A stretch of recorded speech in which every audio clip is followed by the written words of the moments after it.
Americans who live along the East Coast are still reeling from the knockout blow of Storm Sandy. It landed furiously, cutting off power, communications, and travel. At least 40 people across the U.S. are reported to have been killed. Sandy transitioned from a hurricane to a post-tropical cyclone by the time it hit shore. Still, most New Yorkers had never seen anything like it. We expected an unprecedented storm impact here in New York City, and that's what we got. So while the worst of the storm is past, conditions are still dangerous. I just can't stress that enough.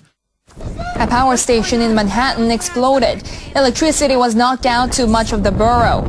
City officials say it will take at least 1 week to restore power, as well as water, rail, and other services.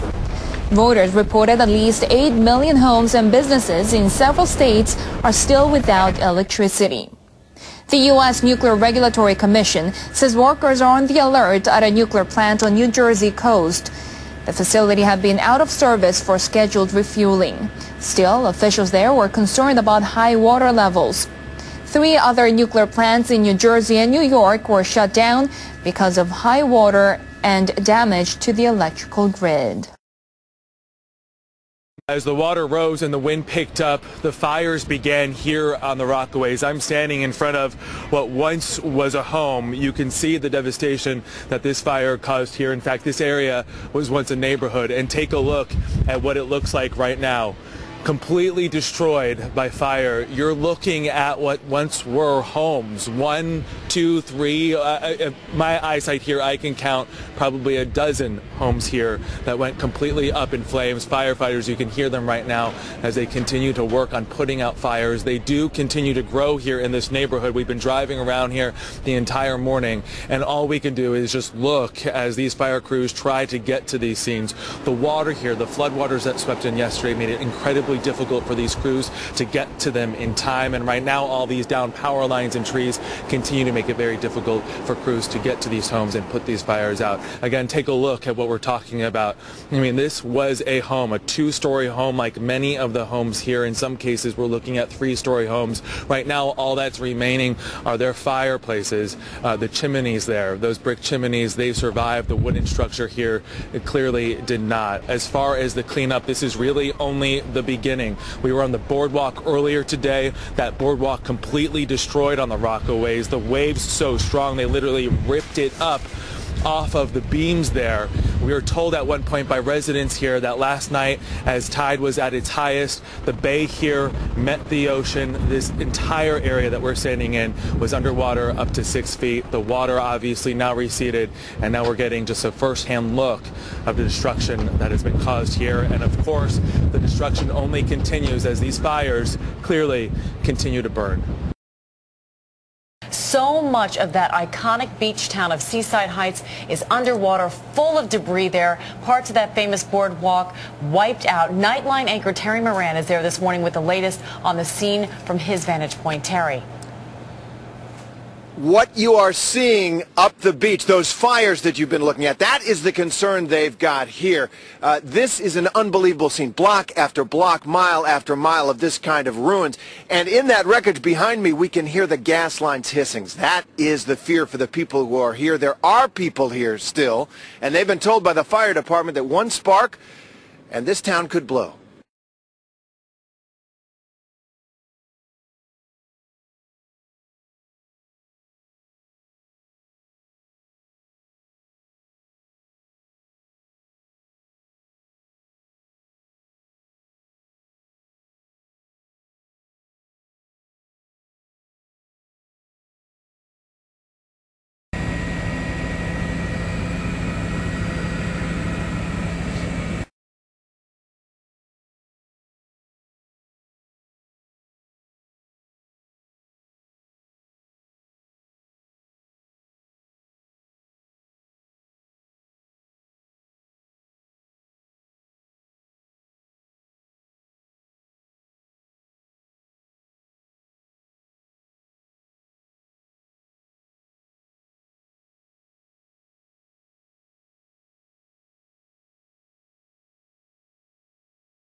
And it is getting dangerous here. Gas lines are broken. There is fuel from boats and cars sitting in the floodwaters across the town. They said that if they couldn't shut off the gas, everyone has to leave because the whole town could blow. There are some safety concerns from the storm in terms of shutting down portions of 2 nuclear power plants. Those concerns are at the Salem plant in New Jersey and at Indian Point, which is about 45 miles north of New York City. Jerry Nappy is the communications manager at Indian Point, and he joins us on the phone. Jerry, welcome. Obviously, when you hear any concerns about a nuclear plant in this kind of environment, it raises some eyebrows. Tell us what we should know.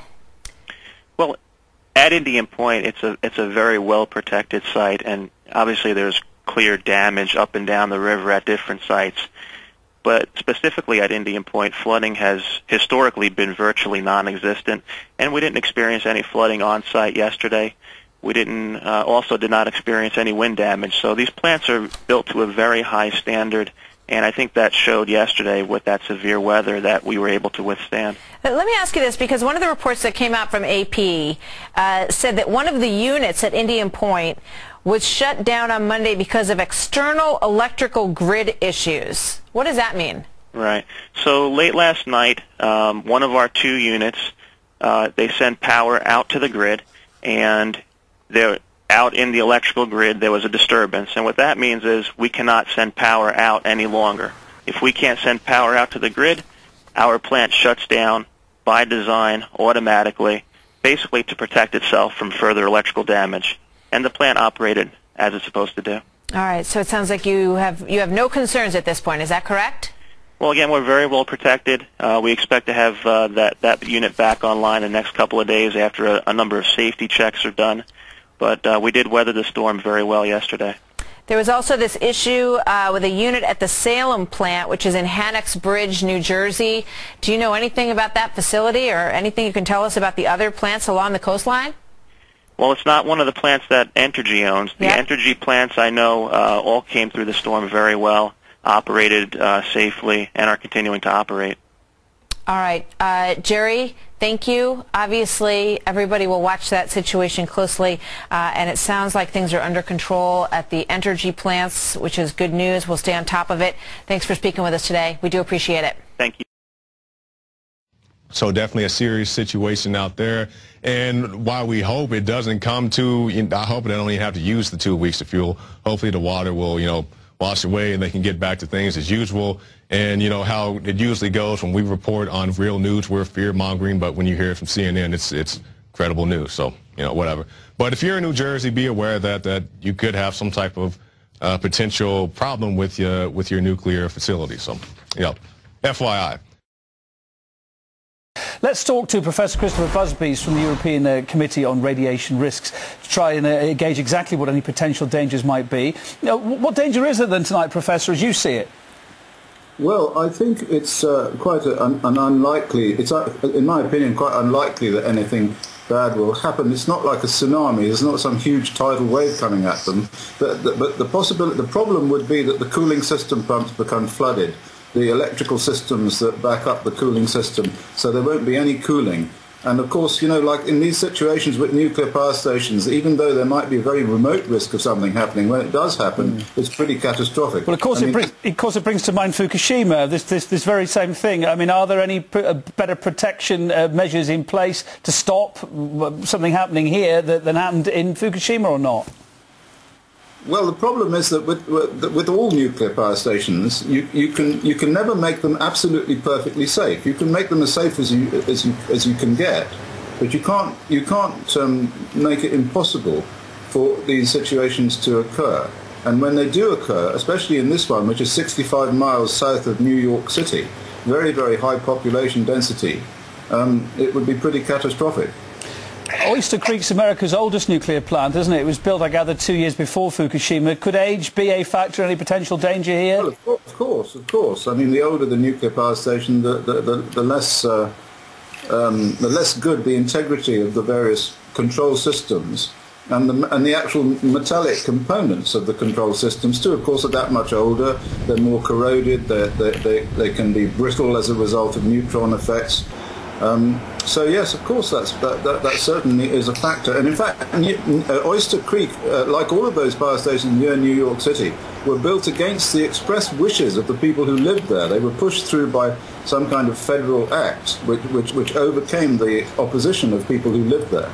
Bearing in mind what you've just said, it's not great news for people in New York State, isn't it, to sleep peacefully tonight. Officials say there are currently no protective actions taking place outside the nuclear facility, they say, because there's no imminent threat from radiation. OK, but should precautions be taken anyway? I think it's more likely that there's nothing much they can do. So it's no point in scaring people and trying to run around and do stuff. There isn't much they can do. All they have to do there is sit and keep their fingers crossed and hope that the flood waters don't go so high that they actually flood the control systems and the electricity which backs it all up. That's really the problem. So it's not really like Fukushima in the sense of the huge amounts of energy that were unleashed then. But it could be just kind of a slow flooding affair, which could be quite as nasty. Just really briefly, what is the worst case scenario there then if this did happen? Would it go up potentially like Fukushima, or the fact that it's already closed down anyway, mitigate any bad things that would happen there? Well, you could still have a meltdown, of course. I mean, the fuel inside a shut-down reactor is still extremely hot and has to be cooled. So if you don't cool it, then it gets very, very hot and can melt down. So yes, of course, you can still have some pretty catastrophic problems. Well, keeping fingers crossed, of course, it will certainly never come to that. Thank you for your thoughts anyway and giving us a briefing. Professor Christopher Busby from the European Committee on Radiation Risks. So, 5 nuke plants shut down, parts of them shut down, reactors, lost power, electrical power, temporary backup systems, generators fueled by diesel engines worked, except one I'm not happy with, and that's power to Unit 3 at Indian Point in Buchanan, New York. It was automatically shut down. They lost their connection from the electrical generator, and the offsite grid was lost. And it never says that they ever had the backup ever kicked on. It just says there was no release of radioactivity. I don't like that. I don't like that. Tell me it kicked on. Tell me it automatically happened. Don't tell me that, well, it shut down and then we jumped on it and we took a look and it went off grid. But don't worry, there's been no release of activity and we're continuing to operate. Let's just double check that, okay? Somebody out there watching, would you just double check the Buchanan, New York nuclear plant called Indian Point? Let's just be sure. I want to, but let me just say this. Other than these issues, which are big, we may have escaped some major catastrophe from a nuclear plant. But don't count it out yet and don't lock it all the way down. Let's be sure.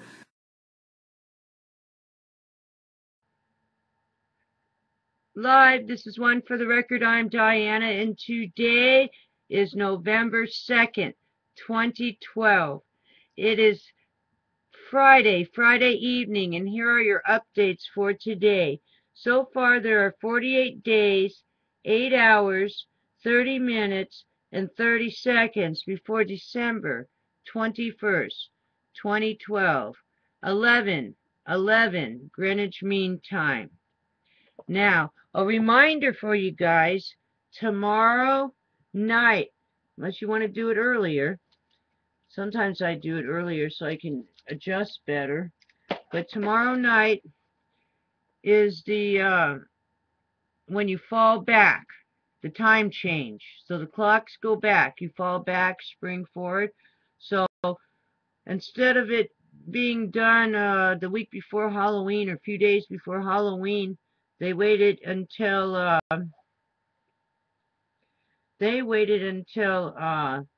tomorrow night. I believe it's at 2 a.m. So, alrighty then. So just a reminder, you got to put your clocks back 1 hour tomorrow night.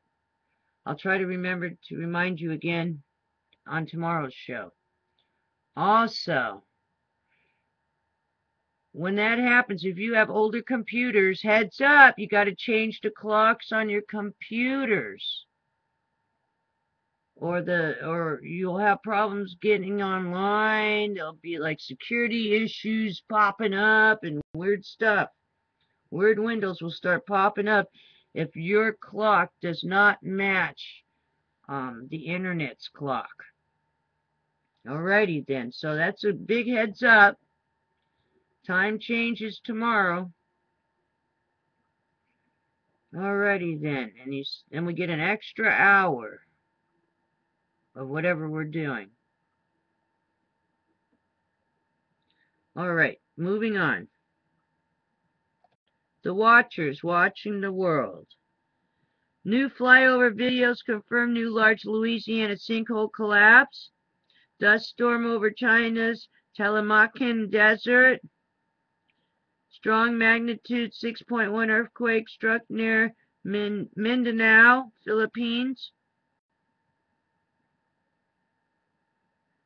Yellowstone earthquake activity remains at background levels.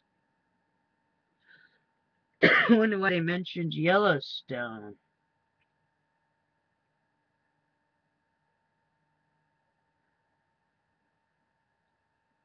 Weak CME impact caused unsettled geomagnetic field levels. Alrighty then. Moving on.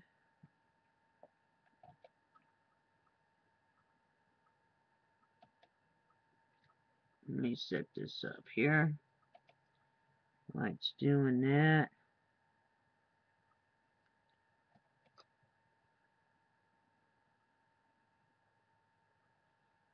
Okay, while that's loading, we'll see if we can get on to the E&E News, Energy News. Magnitude quake hits Fukushima, intensity 4 of 7 on Japan scale map. Magnitude 5. Quake hits Fukushima. AP. Japan's only operating nuclear plant may be closed. Asahi. Criminal charges for promoters of nuclear power. Fukushima radiation victims want justice. Heads up. Let me read that again. Heads up out there. Asahi. Criminal charges for promoters of nuclear power. Fukushima radiation victims want justice. Now here we go. Alrighty. For you crimes against humanity people out there. Here it comes. Along with not reporting on it. I told you, I warned you. Alright? Impaired and elderly Fukushima evacuees in need of food and water. Being charged rent to live in a box. Vending machines. Don't give up on Fukushima. ABC footage of anonymous worker. Radiation injuries after being at Fukushima plant. And this says November 1st. I don't remember reading that. Japan prince's son. No one died. No one got injured from Fukushima. No one. No one is worried about radiation. Alrighty then. So, someone's incompetent. Let's see here. Yeah, he keeps saying that. Guess what? They're going to have crimes against humanity on his butt. Okay. November 2nd. Corporate document shows much larger sinkhole boundary than previously disclosed. Also, NRC spent fuel pool cooling lost at New Jersey's Oyster Creek nuclear plant during Hurricane Sandy. Also, officials flyover confirms massive collapse zone at Louisiana sinkhole. Also, major changes to Louisiana sinkhole seen in latest flyover. Also, Gas fires still burning 10 miles from New Jersey nuclear plant after Sandy. Official devastation to system can't be seen from the air. It's beyond imagination. Alrighty then, I read the rest of it yesterday. Sorry about the coughing. I'm still coughing. Now,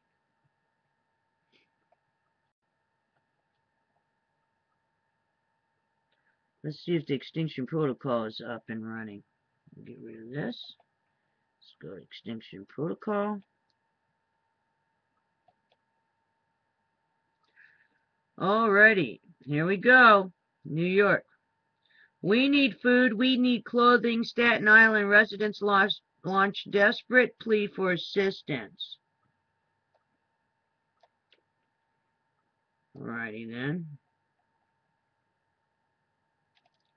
Gasoline shortages in Northeast U.S. highlights how quickly modern societies will unravel following disasters.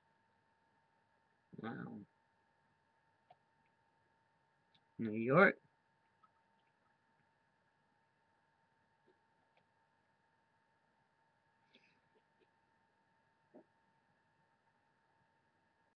Earthquake jolts Three Gorges Dam area in China. Also, November 1st.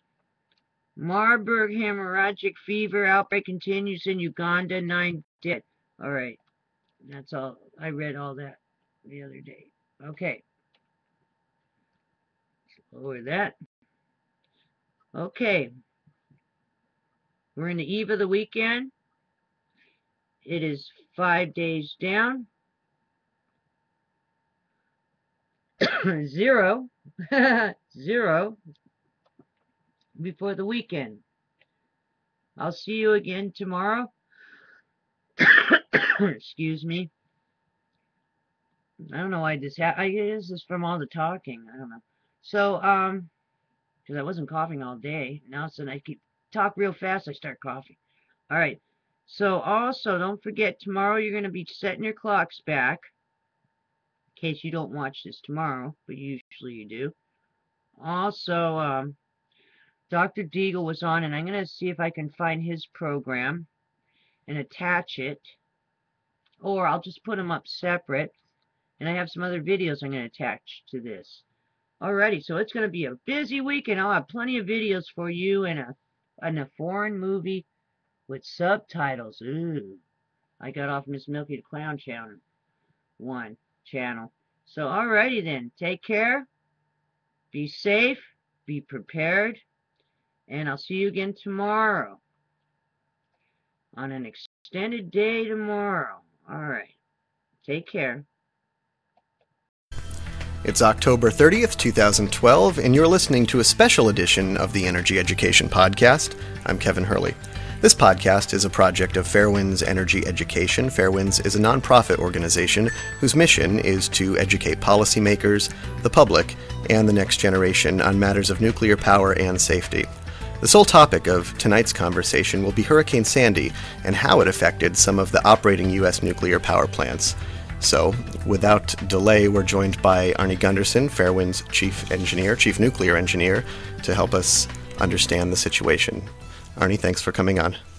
Hi, Kevin. Glad I could help. I wanted to start right out with sort of a review. You were on yesterday, on Democracy Now! Yesterday and this morning, and you had basically gone over what you thought might happen with the hurricane and the nuclear power plants in its path. Can you just touch on that a bit? Yeah, I was on Democracy Now! On Monday morning, and of course the hurricane hit Monday night. And we talked about the fact that when a nuclear plant, quote, safely shuts down, unquote, it really doesn't shut down because there's a lot of decay heat that's left behind. As much as 5% of the power of a nuclear reactor comes from decay heat. So when you hear the platitudes about a nuclear plant safely shutting down, that means the rods dropped in or shot up and cooled and stopped the chain reaction, but there's still a lot of heat that has to be dissipated. Then I talked about this, what I expected would happen, which would be something called the loss of offsite power. these plants are robust enough that they're not going to get blown over by an 85-mile-an-hour wind. So it never was a question of the effect of the wind on the power plant. It was actually a question of what the wind would do to the transmission lines. Sure enough, after the hurricane hit, many transmission lines throughout the country collapsed and left many power plants in the area without off-site power. Now, what's supposed to happen then was that the emergency diesels turn on and begin to provide power to the vital systems. Well, what I talked about on Democracy Now! Was that many of these plants, because it's October and that's a time when power plants refuel, had their fuel not in the nuclear reactor but in the spent fuel pool.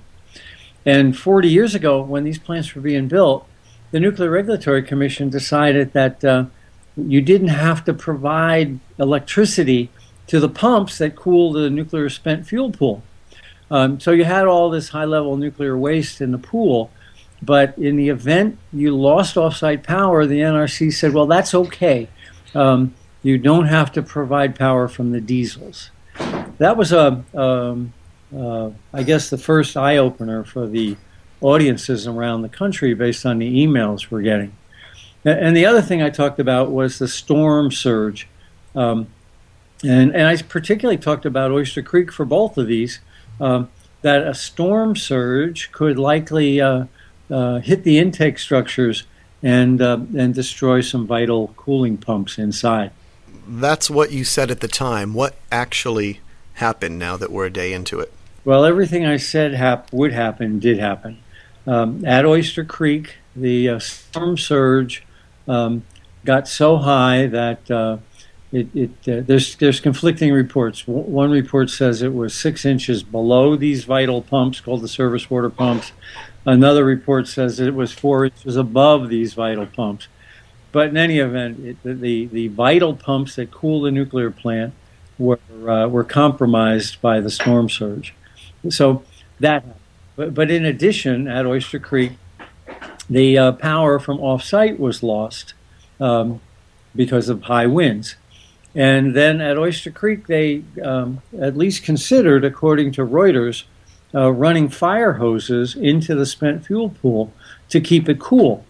You see, once those pumps the electric pumps are shut down and there's no way to cool the pool, the only way to provide makeup water to the pool is through fire pumps. Now, to my way of thinking, the fire pumps and nuclear power plants really don't belong in the same sentence. Nuclear Regulatory Commission lexicon, it's perfectly acceptable to make up for the evaporation from a spent fuel pool by spraying fire water into it. But of course, the Oyster Creek plant was shut down for refueling, so if it had lost cooling pumps, that would not have affected the reactor in this particular situation, right? Well, the Oyster Creek plant was shut down for refueling, and that's actually what made it potentially more dangerous, because all the nuclear fuel was not in a place where the diesels provided electricity. So while there was less heat because the nuclear fuel was in this high-level waste pool, the fact of the matter is that pool was probably evaporating as much as 10,000 gallons a day, and likely even more, 15,000 gallons a day of water, so that the fire pumps were needed to make up for the water that was steaming off the fuel pool. Even Vermont Yankee, which is a very similar design, evaporates off about 3,000 gallons a day, and it's been shut down. The last time fuel was in its fuel pool was more than a year ago. So there's a lot of heat. If you leave a pot on your fire, it's gonna give off steam, even if it doesn't boil. You'll eventually empty the pot. So at Oyster Creek, they needed to keep the fuel pool full, and apparently, according to Reuters, we're actually considering using fire hoses to to spray water into the nuclear fuel pool. So what's the status of the Oyster Creek fuel pool right now? Oyster Creek is still on alert. Alert is the NRC has four categories of an emergency, and so hardly any plants ever go into an emergency status. But Oyster Creek is in an emergency status. The alert status is the second level. One is relatively minor. 4 is god awful, and the 2 and 3 are in between. What 2 means is that nuclear safety systems are in danger of being jeopardized, and that's a major concern. So here we are, more than a day after the tidal surge came in, and Oyster Creek is still on alert status. So I understand the problem with the fuel pool and not being able to cool it because of the loss of off-site power. Basically, the diesels aren't set up in a nuclear plant to cool the fuel pool. But in this situation, you're saying that the water, the storm surge, came up, there's 2 conflicting reports, either 4 inches above or 6 inches below the water pumps. To me, that seems like an incredibly close call. What if the reactor were running in that type of situation? Oh, that would be worst case scenario. I mean, if Oyster Creek wasn't in a refuel and this tidal surge hit, it's exactly what happened to Fukushima Daiichi at that point. You know, you've lost off-site power, and you can't cool the nuclear reactor because these pumps were flooded. So you know, we can all be thankful that the plant was in a refueling outage and the power was down to less than 1% of what it would have been if it were operating. But you know, there's a real lesson here, and the real lesson is that in light of global warming, we need to go back and reevaluate these nuclear plants to see if we've predicted what Mother Nature can really throw at us. You know, here's Oyster Creek, and it based its calculations. It was built in the 60s. So it looked back 100 years and said, well, this is the worst that Mother Nature can throw at us, and we'll build the pumps a little higher. But here we are now, almost 50 years since those decisions were made, and a superstorm comes in that, like specified by global warming, and all the old rules are thrown out. This storm exceeded Oyster Creek's design basis event. And it's time for us not just to look at Oyster Creek, but every plant needs to take a look at its design basis floods to see if we can wipe out the pumps that are along the water, whether it's the ocean or whether it's along a river. That hasn't been done. And one of the obvious lessons from Fukushima should have been we've got to reevaluate the design basis flood. And in the United States, we haven't. Now, here we have Congress just questioned 4 NRC commissioners, and they all said, with the exception of the new chairman, they all said that they felt that the United States regulatory system and the United States nuclear industry, the proponents of nuclear power, promoters of nuclear power, were much better than the Japanese, and an accident couldn't happen here.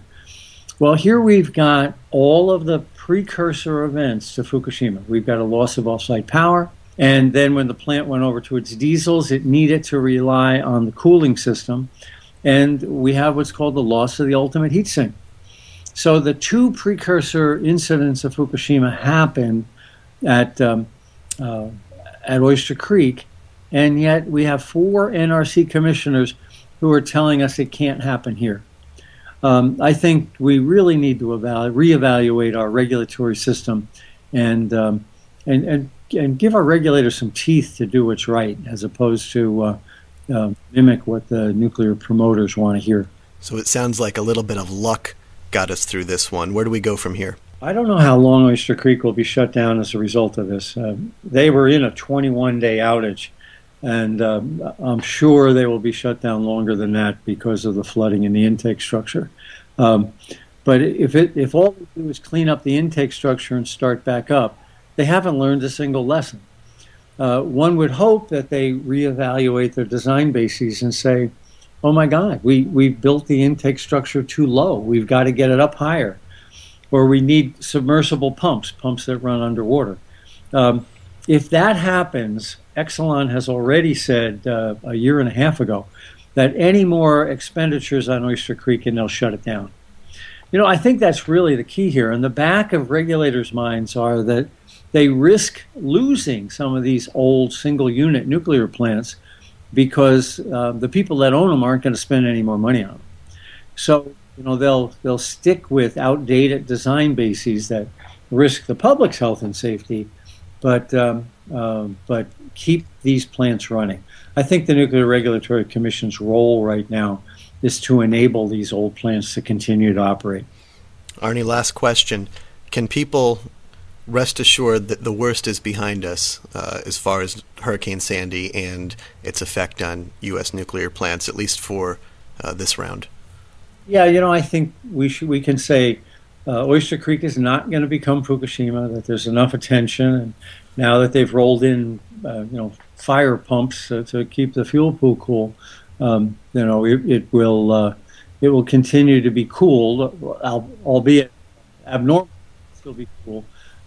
We still may see some flooding on the inland plants, especially along the Susquehanna River.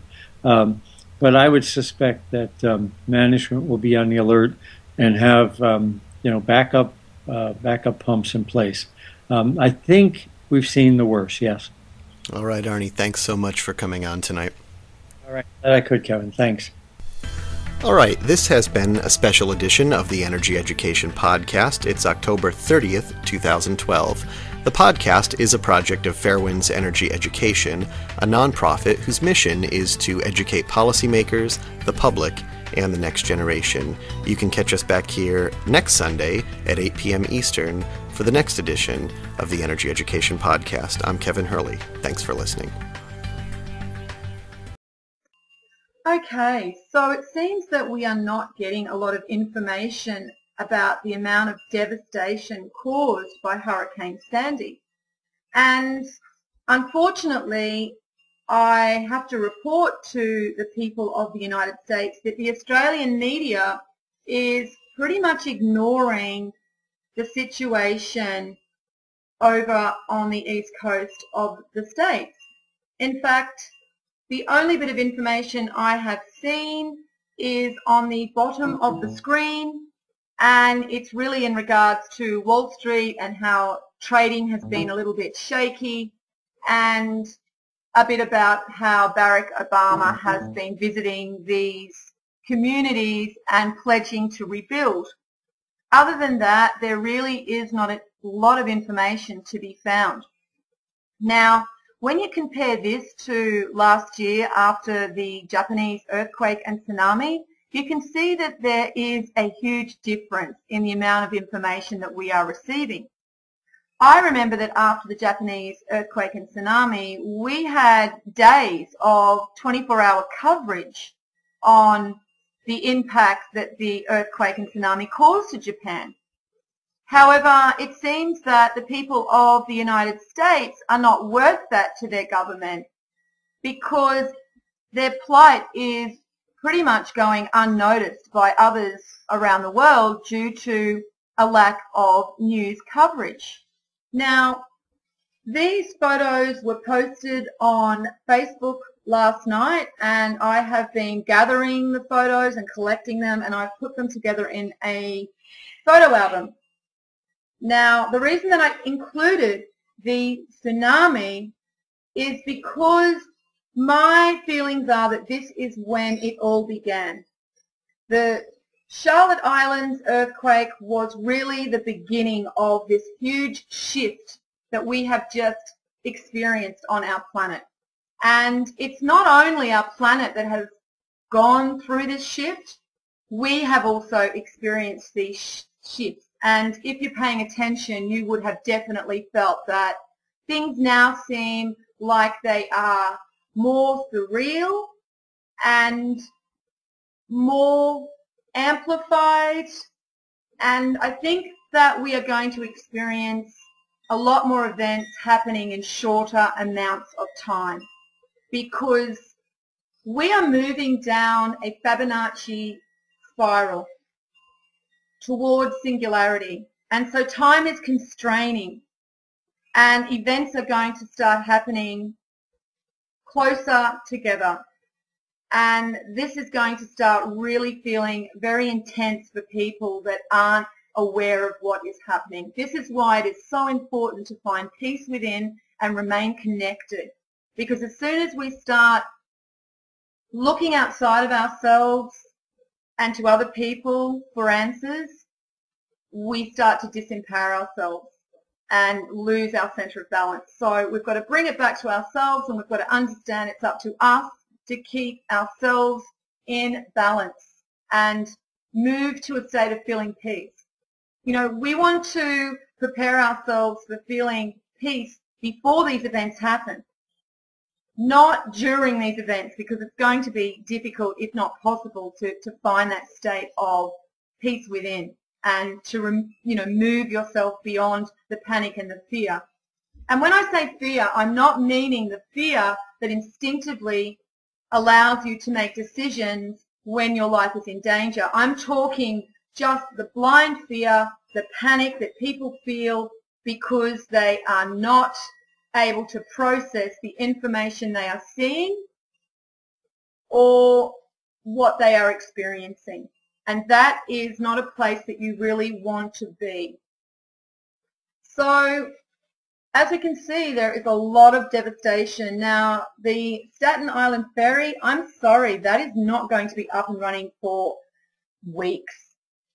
You know, you've got to understand that there is now no water, no electricity. I mean, how are they going to rewire these entire communities? There's gas lines all under there. These people have nowhere to live. They have no food. As I said, they have no fresh water. They have no belongings, no clothes. You know, I'm talking about the people that have lost everything, the devastation that we're seeing now.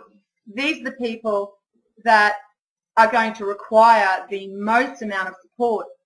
And I think that you'll see that the government are going to be lacking, just like they were after Katrina. The only difference with Katrina is that it was the South, and the poor people really didn't have a voice.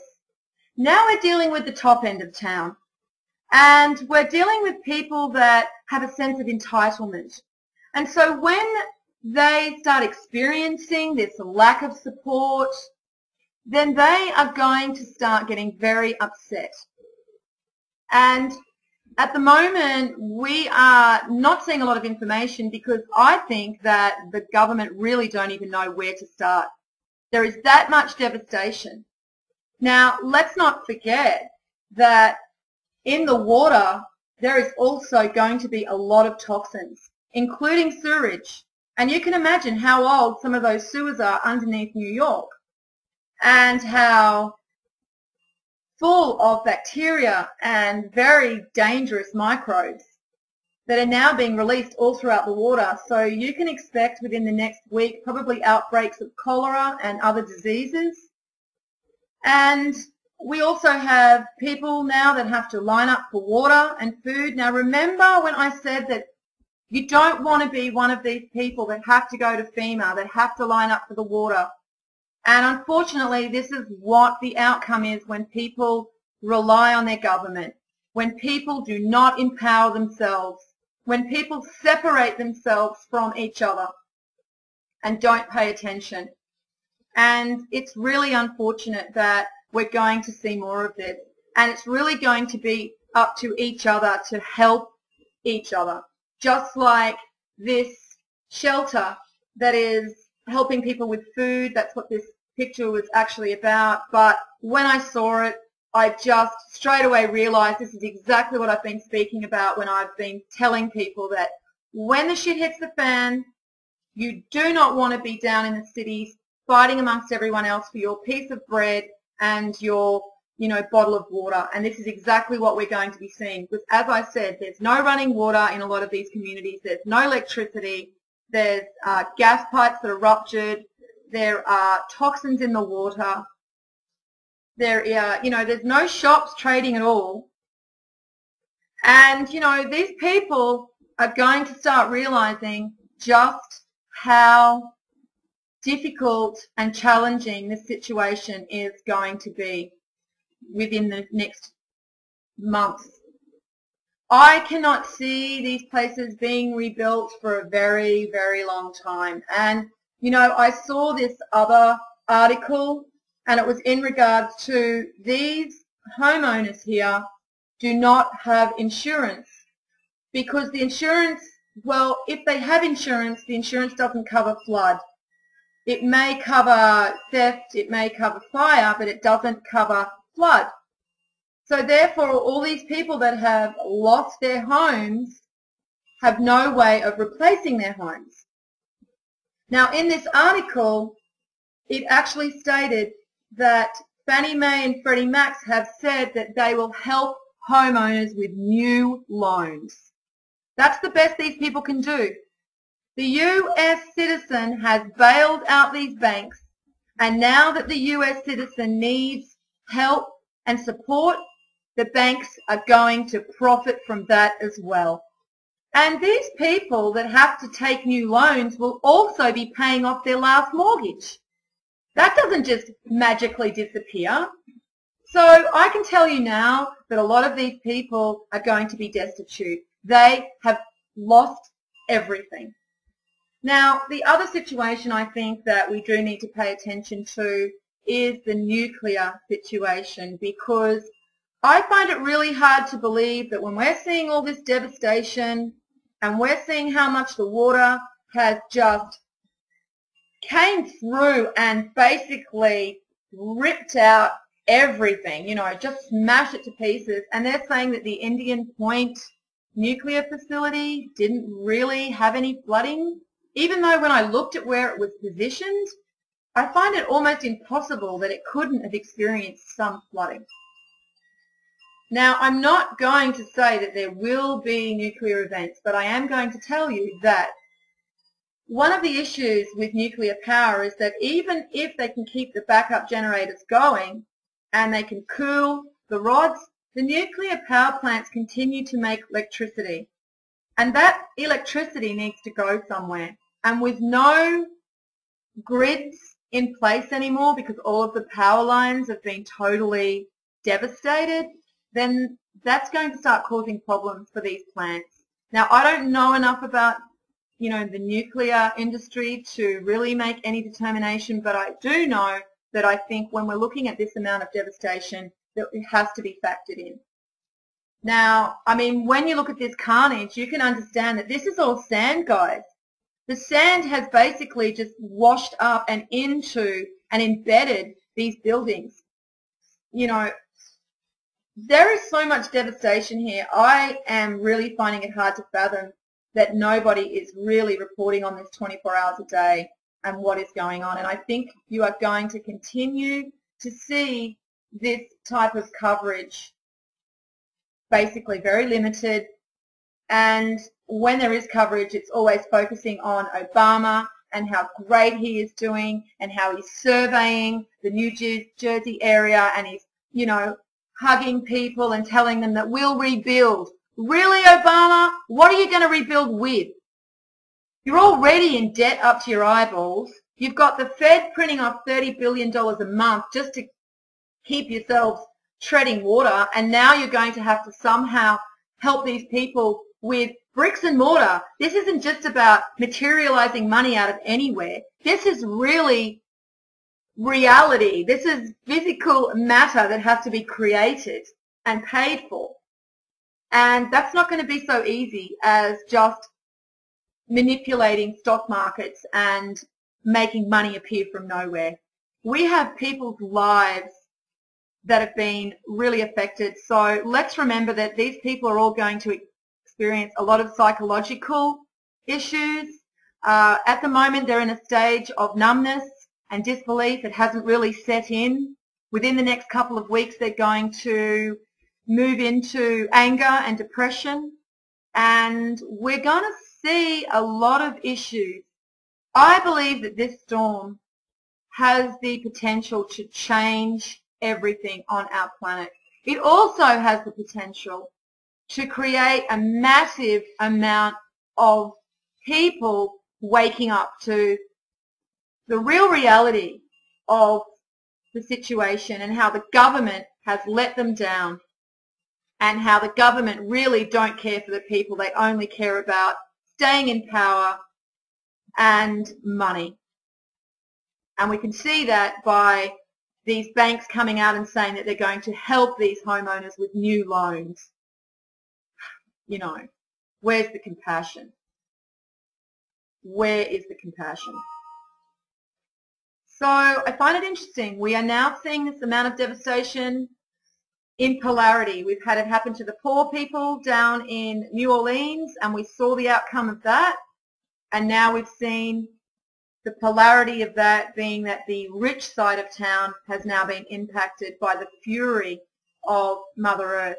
Now, lastly, I'm going to address the issue of this storm being man-made, and I'm not going to get into any discussions regarding that because, quite frankly, I don't see how it's relevant. Even if this storm was man-made, how is that relevant now?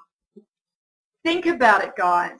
Before you start sharing information and basically focusing on situations that you have no control about, ask yourself how that's benefiting you in this time when you really need to be going within, as I said, finding that peace and understanding that it's time to prepare.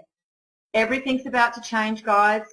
The gears have just shifted up a notch, and we are going to start feeling this on every level. So, as I said, stay centered and stay at peace. And look out for each other, guys. Really, this is all we have is each other. Okay, well, I'll leave it there. And as always, peace out.